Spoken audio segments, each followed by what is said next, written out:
What's going on, guys? It's ETA Prime back here again. Today we're going to be taking a look at a 5.5-inch AMOLED display for the Raspberry Pi. This works for the Raspberry Pi 2, 3, 3B+, and the Raspberry Pi 4. So for the past couple weeks, I've been on the hunt for a 5 to 5.5-inch screen for the Raspberry Pi 4s so I can build a handheld around the Pi 4. Recently, I did a review on this 5-inch DSi screen, which runs for about $42. It's a great screen, but I was hoping for something with a little better viewing angles. And my search led me to this display right here. This is the Waveshare 5.5 AMOLED display for the Raspberry Pi. So this display connects over HDMI instead of DSi, but they have included the newer adapters for the Raspberry Pi 4. Since the Pi 4 has micro HDMI, we needed these new adapters, and a lot of these companies are starting to bring these to the table. The price on this AMOLED display is up there when you compare it to other screens for the Raspberry Pi. This goes for around $130, but I was able to pick one up on eBay with a coupon for $85. So the price is definitely high on these displays, but it's not an LCD TFT or an IPS. This is an AMOLED display. And I really haven't seen any reviews on this display, so I was really interested to pick it up and see if it's worth the price. So inside of the packaging, you're obviously going to get the display itself. This is 5.5 inches AMOLED at 1080 by 1920. It also supports touch, 10 points of touch with a USB interface. We're also going to get a little 1-foot HDMI adapter, micro USB power cord, our standoffs and bolts to hold the Pi to the back of the unit, and our HDMI and USB adapters. Now this one here is for the Raspberry Pi 3 or the 3B+. And we'll use this to connect to the USB on the Raspberry Pi 3 and micro USB on the screen to allow touch capabilities. But I really didn't pick this up for the Raspberry Pi 3, I picked it up for the Raspberry Pi 4, and luckily they do include the new adapters. So we have full-size HDMI to micro HDMI, and we also have this offset full-size USB to micro USB for the touch on the screen. If you remember correctly, they have swapped around where the USB ports are on the Raspberry Pi 4 versus the Raspberry Pi 2 or 3, so this needed to be changed as well. Overall, this is an HDMI touchscreen. This can be used with your PC or pretty much any other device that has HDMI out, but you got to keep in mind the resolution out of the box here is 1080 by 1920, so it's set up in a vertical orientation. If you have, let's say, a DVD player that you want to connect this to, it might not work unless that device has the ability to rotate the screen in software, so you got to keep that in mind when buying a screen like this. Assembly seems straightforward. I'm going to be connecting this to a Raspberry Pi 4, so I'm going to use the Raspberry Pi 4 adapters. We also have some standoffs, screws, and I've flashed Raspbian to an SD card just so we could get up and running pretty quickly. All you're going to need to put this together is a small screwdriver. First things first, I want to line the Raspberry Pi 4 up. There's a few different standoff locations, and I want to make sure that I have the correct ones. It's going to be these 4 middle ones, so we'll just screw the standoffs in.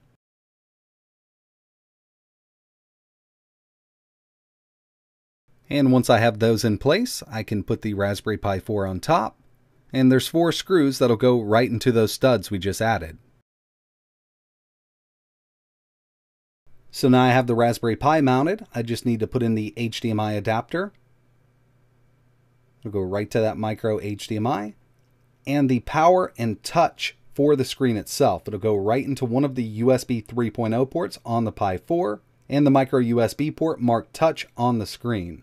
When it's set up this way, all we need to do is add power through the USB Type-C connector on the Raspberry Pi 4. In turn, the USB 3.0 port on the Pi 4 will power the screen and activate touch. So no drivers are required for this screen, but you will need to set up the config.txt on the SD card. I've already done that with the card that I have here, flashed with Raspbian. I want to see if this works, so I'll just place my micro SD card in here, and I'll boot it up for the first time. The screen does have a glass panel on the front, and they're claiming 6H hardness. Personally, I'm not sure what that means, but it's not Gorilla Glass. Just give this a second to boot up. And I thought it would turn out like this. That's totally fine. I can actually switch it over in just a second. But I gotta say, this looks like a premium handset. Overall, the colors are amazing on this little screen. Resolution is great. Viewing angles are amazing here. I'm not sure if it's showing up on camera, but yeah, this thing is super sharp. And touch response seems like it's dead on. I haven't done any calibration, but it's working. Now, operating systems like Raspbian, in my opinion, aren't great on these small touch panels. If this was much bigger, I could definitely use it as a touchscreen computer, but I really didn't buy this screen to use it as a touchscreen. I just needed a portable screen for the Pi4. I'm going to dive back into the config file and set this up in landscape mode, and then we'll see how it performs. Alright, so I've spent about an hour and a half messing around with this screen. Unfortunately, I cannot recommend it if you're going to use it with a Raspberry Pi, and that's really what it's marketed towards. I love the colors, I love the resolution, touch response and accuracy is dead on, but there's one major issue with this screen when it's connected to a Raspberry Pi 3 or a Raspberry Pi 4, and I cannot correct the issue. I've messed around with the timings. I tried about 10 different configurations here, but this thing has some of the worst screen tearing that I've seen in a mini display. And I do want to mention this is only happening with a Raspberry Pi, but that's what this screen is really marketed towards. As you can see here, this is a little screen tearing test, and this is some of the worst I've ever seen.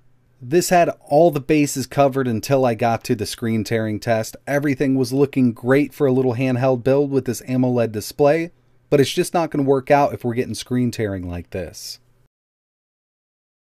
And just to show you that problem's only happening with the Raspberry Pi, this is connected to my PC over HDMI. We have the same test here. It's smooth, it looks great, I have no screen tearing at all. But when it's connected to a Raspberry Pi 3, 3B+, or 4, I get nothing but screen tearing. Here's another quick test. I actually swapped over to a Raspberry Pi 3B+ just to make sure it wasn't the Pi 4 doing it. RetroPie is installed, and just even switching through the screens you can see the tearing. I'm going to get into a game real quick. This was the main reason I purchased the screen, to create a little RetroPie handheld with the Raspberry Pi 4 and an AMOLED display. But it's just not going to work out. Now, I've spent a lot of time in the config file trying to get the timings right on here. If you have any suggestions, let me know in the comments below. In my opinion, this would have been the ultimate screen for a little handheld. I love these AMOLED displays, and with the form factor, build quality, and the way the screen looks, I could have overlooked the $80 price tag here. But the one thing I can't overlook is the performance.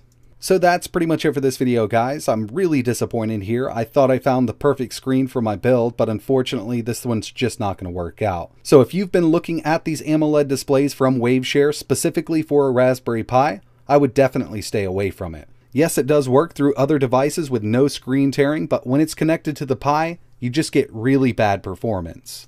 So like I mentioned, if you have any suggestions on that config.txt, let me know in the comments below. And by the way, I did try adding separate power to the Raspberry Pi and the screen itself just to make sure it wasn't a power issue, but I was still getting that screen tearing. So it looks like my search is still on for the perfect 5 to 5.5 inch screen for the Raspberry Pi. If you have any questions or suggestions, let me know in the comments below. But like always, thanks for watching.